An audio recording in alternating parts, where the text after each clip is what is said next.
Pada abad ke-15 Masehi, ada seseorang ditempatkan oleh Kerajaan Demak, dikenal sebagai Pangeran Madepandan atau Sunan Pandanaran I, untuk menyebarkan agama Islam dari perbukitan Pragota atau sekarang disebut Bergota. Dari waktu ke waktu daerah itu semakin subur.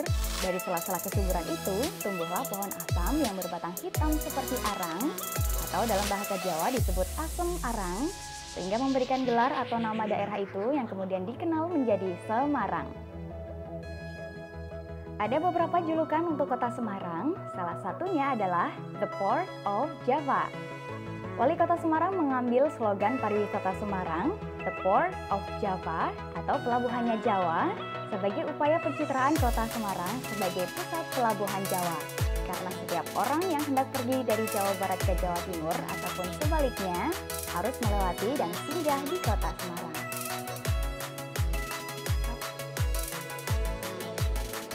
Ada banyak wisata yang disuguhkan oleh Semarang, diantaranya adalah Goa Kreo.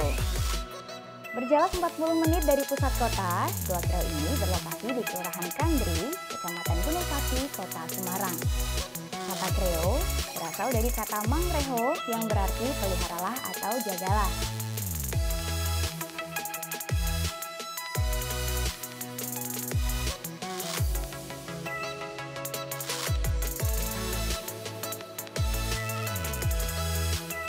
Tempat wisata ini buka setiap hari mulai pukul 7 pagi hingga pukul 5 sore.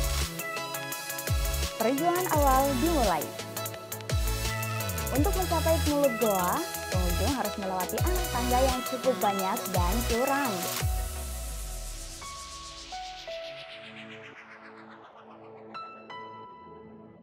Ternyata lumayan banget, jalan dari atas sampai sini aja udah capek dan perjalanan kita masih panjang. Goanya ada di sebelah sana tuh.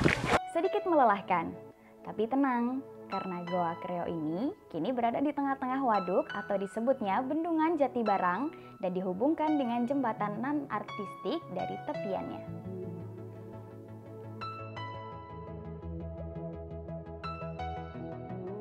Berhentilah sejenak dan pandang jauh sejauh waduk membentang, nikmati semilir angin.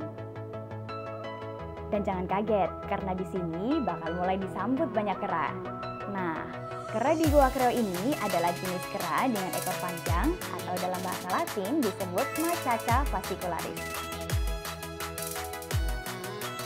Ada sekitar 400 hingga 500 ekor kera meramaikan tempat wisata ini. Memang bisa dikatakan kera-kera ini sudah mulai akrab dengan kedatangan para wisatawan. Tapi hati-hati dengan barang bawaan, terutama makanan dan minuman yang dibawa.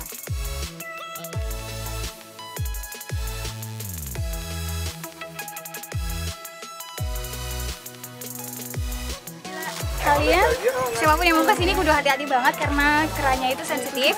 Jadi kalau mau bawa apa-apa jangan ditenteng, minuman atau makanan. Jadi lebih baik taruh tas aja, biar lebih aman.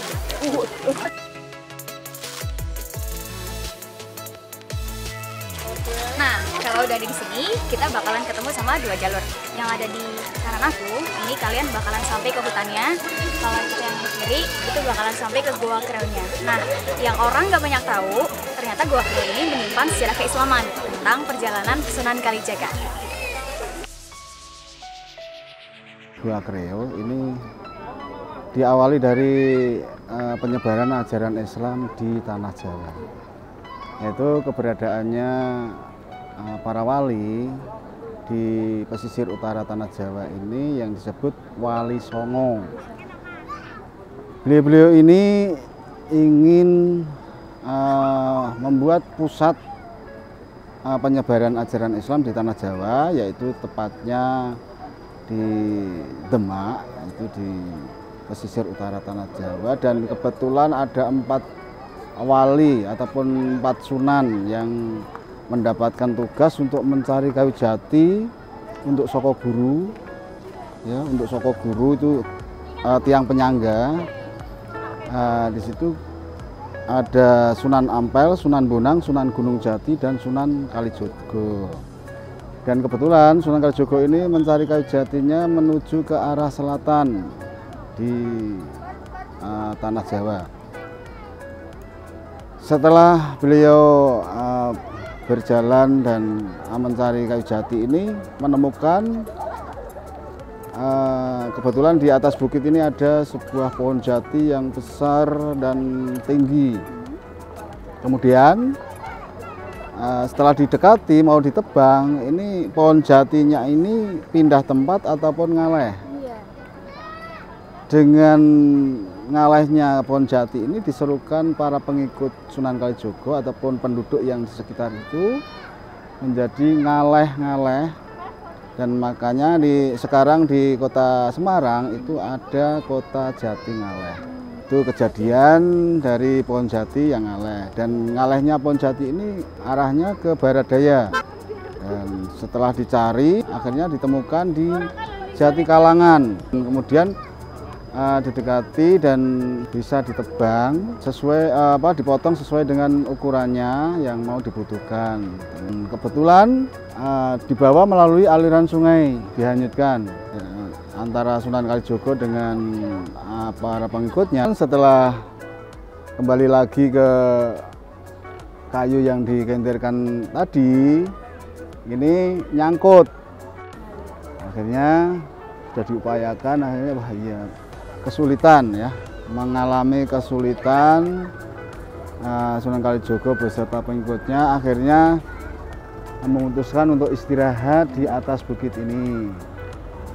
Dan kebetulan di atas bukit ini ada sebuah gua, dan beliau di situ melakukan ritual ataupun semedi untuk minta petunjuk kepada Yang Maha Kuasa bahwa kayu ini supaya bisa dibawa sampai ke Demak. Namun setelah semedi, beliau naik ke atas bukit di puncaknya sana. Itu sekarang yang ada batu tenger itu adalah tanda ya. Itu ketemunya Sunan Kalijogo dengan 4 ekor kera. Dan kera-kera tersebut ingin membantu ya Sunan Kalijogo menuju ke Demak, namun tidak diperbolehkan. Dengan kalimat mangreho di sini itu artinya disuruh menjaga kelestariannya gua dan sungai ini. Mengapa sampai sekarang disebut kreo? Dan di situ ada kalimat gua dan reho. Karena cita ini turun-temurun di masyarakat, akhirnya menjadi kreo.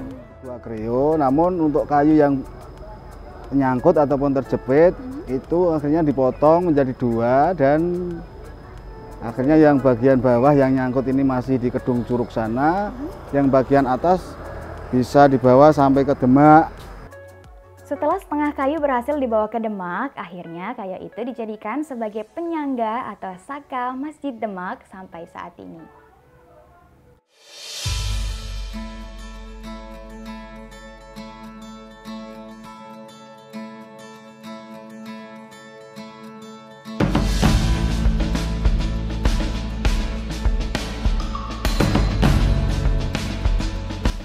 Selain menikmati pemandangan alam yang indah dan udara yang sejuk, pengunjung juga bisa menikmati aliran sungai yang dingin dan segar di bagian bawah daerah ini. Waduk Jati Barang.